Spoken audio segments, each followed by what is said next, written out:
This is the third video for the lecture portion of BEH383 Week 1. We're talking about descriptive statistics and when inference is not required. So the basic difference between descriptive statistics and inferential statistics is who you're really interested in. In both cases, you take a sample, or actually you take a group of people or whatever you're studying, unit of measurement, and you collect data on them and you take a look at that. We just need descriptive statistics. All we care about is that group. With inferential statistics, we don't really care about that group so much, rather the greater population they represent. So some examples where descriptives would be fine. How many students voted for Billy in the class election? So it's an election. There's however many kids in the class, and we just want to know if most of them voted for Billy, or their criteria is. We don't care about anyone other than those students. That's all that matters in this case.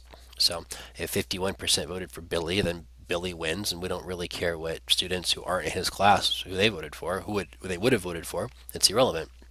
In contrast, in a presidential election, well, before the election, there's all kinds of polls that are taken. And so in the US, they might survey 1,000 people, but they don't really care about those 1,000 people. We care about the hundreds of millions of people that they represent. So we want to make inferences about millions of people based on 1,000. The average number of fourth and fifth graders to attend Sunday school during second service. Again, we're just describing how much did tithing decrease during the summer. Again, we're just describing. We're interested in those particular months. What types of ice cream did the ice cream man sell the most of in last August? Again, these are specific instances we care about that group at that time. We're not trying to make inferences about any other groups. Okay, measures of central tendency. So there's a few simple ways to describe data, descriptive statistics. The first is measures of central tendency. This should be extremely familiar to you by this point in your life, so we'll go through it quickly. Mean, median, and mode. Each one is computed differently, and they're used in different situations. The mean is by far the most common in quantitative research. It's normally dealing with continuous data. You'll find out about what that is later on in the lab. So when an article says the average, it's almost always referring to the mean. So when someone says, what is the average age when kids get their driver's license? Or what is the average number of firearms owned by the American household? We're talking about the mean in most cases. Typically, if we're talking about the median or the mode, they'll actually say that. But average is used almost interchangeably with the term mean, although it's not technically right. To get the mean, you add up all the numbers and divide by the number of numbers. So if we wanted the average, or the mean, I should say, of 3, 5, 2, 6, and 4, we would add up 3, 5, 2, 6, and 4, which would give us 20. We divide by n, or the number of numbers. In this case, it's 5. 1, 2, 3, 4, 5. So 20 divided by 5 is 4. The mean of the distribution is 4. Okay. So this should be familiar. If this is news to you, then maybe just look at this a couple times and then it'll be familiar to you too. So you could try this also if you wanted to pause the video and work it out real fast on the Windows calculator. But to do that, you would add up all the numbers. 1, 2, 3, 4, 5, 6. So that would give you 42. There's 6 different numbers. 1, 2, 3, 4, 5, 6. So 42 divided by 6 would be 7. So the mean is 7. Two downsides of the mean. So it is the most common, but a couple of disadvantages. One is it only works with certain kinds of data, interval and ratio level data. So I think it was in the reading, and we'll also see in the lab, there's different kinds of data, nominal, ordinal, interval, and ratio, and this only works with some of them. Also, the mean is not robust to outliers or extreme observations. So robust basically means it works just fine even when that's going on.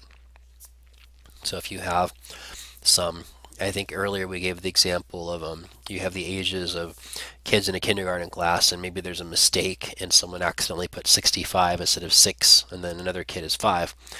If you did that, it's going to way throw off the mean. It's going to really skew your results. You'll have a number that misrepresents that distribution.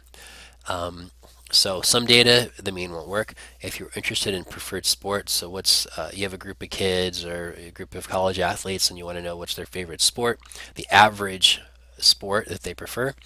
Um, it's soccer, so there's 5 people. I like soccer, I like baseball, I like soccer, football, baseball, so 5 people. You couldn't really find the mean because you'd have to add these up and divide by 5. Soccer plus baseball plus soccer plus football plus baseball divided by 5. That doesn't make any sense at all, right? So that's no good. Can't use it. And then what about when you use extreme values or have extreme values? So let's say we're looking at kids in a junior college course um, at, I don't know, RCC or something. And most of them, it's maybe a daytime class, so there's a lot of younger people in there. So maybe there's 5 of them. There's 21, 19, 18, and 20. And then there's a 72-year-old. Maybe it's not a mistake. Maybe somebody really wanted to go back and finish their education, or they're a lifelong learner, or whatever reason they're in there. Well, that's going to really impact the mean. So if we were to find the average, we'd add all these up. 21 plus 19, blah, blah, blah. That would give us 150, would be the sum. We divide by the number of observations, which is 5. The average is 30. That's the mean. So if we look at this class and say, oh yeah, the average student in that class is 30. So maybe you're the professor and people are asking you, oh, how old are the students in your class? The average is 30. That really doesn't seem like a good way to describe these students, does it? Right? It doesn't make it, because no one's really anywhere near 30. Someone 21 or 19 to 30, those are very different life stages. I mean, this person's probably living at home. This person's in a dorm, or college, junior college, not a dorm, but maybe living with friends or something. And then a 30-year-old has a wife and kids possibly, and then a 72-year-old, that's nothing compared to 30. They're very different. So describing this is the average student is 30. Just completely misrepresents the group. That's no good at all. So a way to work around that is to use the median instead of the mean. So median just means the middle value. You line up all the numbers in order, lowest to highest. You go to the very middle, and that one is the middle, the median. And if there's 2 in the middle, because there's an even number, you just divide those, get the mean of those, and then that becomes your median. So in this case, we put them in order, 18, 19, 20, 21, 72, right? Lowest to highest. We find the middle value, which is 20. The median is 20, right? So wouldn't that seem like a better way to describe the students if you ask the professor, oh, how old are the students in your class? On average, they're like 20. Oh, okay, 18, that's about right. And then you get this person who's an outlier, but they're not really the average student, are they? The average student is about 20. So that makes a lot more sense. So if you want to try this on your own, if you want to find the median IQ score from the students in a special education class, right? So you'd line them all up in the right order. 75. So this person is quite a bit slower, and this person is more on the gifted side. You go to the very middle. There's an even number, so you have to take the mean of these two, which would be 83. So the average student or the median student is 83. And again, it's a pretty decent way to describe these data. This person, maybe they're in special education because they have an emotional disturbance, and it's not because they have any kind of a cognitive deficit. So they're in there for some other reason, but they're really not the average student. Right? So this represents us much better, 83. Okay. The mode. This is what you use when you're using nominal level data, and I can talk about levels of measurement a bit with in the lab, I believe. So nominal levels is just categories, and we're looking for the value that occurs the most often in the data set. So when you think mode, think most. M-O-M-O. Mode is most. So back to our sports example: soccer, baseball, football, baseball. We could find the mode of these data. So soccer occurs twice. Soccer, soccer. Baseball 3 times, baseball, baseball, baseball. Football occurs once, so the value that occurs the most frequently, which is the mode, is baseball. So on average, what sport do these students like? Baseball. Right? So it's the best we have to reflect what we have there. So central tendency is one way to describe data. The other way to describe data, the central characteristic we're interested in is variability. Basically, it's how spread out the numbers are around the mean. So you have, and now again we're talking about mean. So we're dealing with interval or ratio level data, and we are interested in how spread out the numbers around the mean. Are they very tightly compact around the mean, or are they all over the place? If they're all over the place, we'd say that there is high variability, and if they're all close to the same, then we'd say there's little variability. So low variability. So the distribution of ages in a ninth grade English class. I used to teach 10th grade English at one point. So you can just add 1 to all these and have the same kind of scenario. 14, 14, 14, 15, 14, 14, 15, 14, 16, 14, 14, 14. There's very little variability, is there? They're almost all 14, and there's a couple 15-year-olds and maybe this kid that's a junior or something that's having to take the class over, something like that. They failed it the first time maybe. But there's very little variability. But in contrast, if you were to look at the distribution of ages of ops students, wow, there's all kinds of people that are in ops here at Cal Baptist. Some of them are traditional students. Maybe there's a 19-year-old or a 21-year-old. But there could be someone who's a little later in life. Maybe somebody's 55 and they really want to go back and do their degree because they want to change careers or enrich themselves in some way. So there's all kinds of people in ops. A lot more variability, isn't there? Very little, a lot of variability. And we want to be able to describe how spread out the values are. That is, how much variation there is. And there's a few different ways to do that. The most well, the most common is actually this one, but the easiest is the range, and then the standard deviation is the most popular, and then the variance, which really is the same thing as standard deviation. It's just displayed slightly differently. Or they're a function of one another, I should say.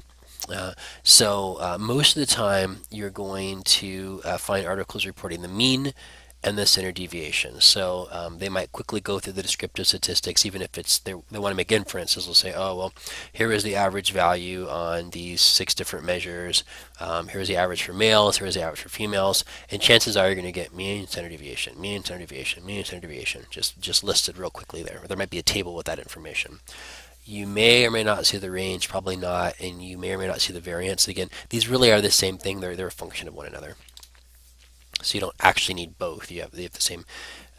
Really, the standard deviation is just a standardized standardization of the variance. So the range, you just find the highest number and the lowest number, and you subtract them, and that will give you the range. So in the ops students here, the oldest person in the class was 55. The youngest person was 19. So you take 55 minus 19, it's 36. So there's a range of 36 in the class. So this is again a measure of variability. How spread out are the numbers? Well, the ages are spread out by 36 years. There's a lot of different people with a lot of different life experiences in the same class. It's helpful because it can help you find errors in the class. So if you were looking at kindergarten students and it said the range was 36, that would let you know something's wrong, because there shouldn't be that much variation in kindergarten unless you counted the teacher by accident, and then that's your mistake. You figured out what went wrong. Another example would be maybe you collect data on GPAs of college students and it says the range was 38.2. Well, the GPAs are based on a 4-point scale, so it's not tenable. Tenable just means it's not realistic. It's not feasible. So maybe instead of putting 4.0, somebody put 4.0. They just typed it in wrong, and now we got this ridiculous range. Because we looked at the descriptive statistics, we found the mistake, and we can fix it before we go on, and all the rest of the analysis is screwed up. Okay, standard deviation. So this is the most popular and probably the most important measure of variability. I'm going to walk through the exact process of how to work out this formula in a different video, so I won't go through all this here. But basically, S stands for standard deviation. Sometimes you'll see SD, square root. This is the sum, means to sum up. It's a sigma in Greek. Everything that's over here. This is each observation minus the mean squared over the sample size minus 1. So I've got a few slides so you can take a look at how to kind of work that out, but we'll do that. I'll do that in a separate video. Okay. Hope this was helpful, and we'll look forward to catching you in the next video.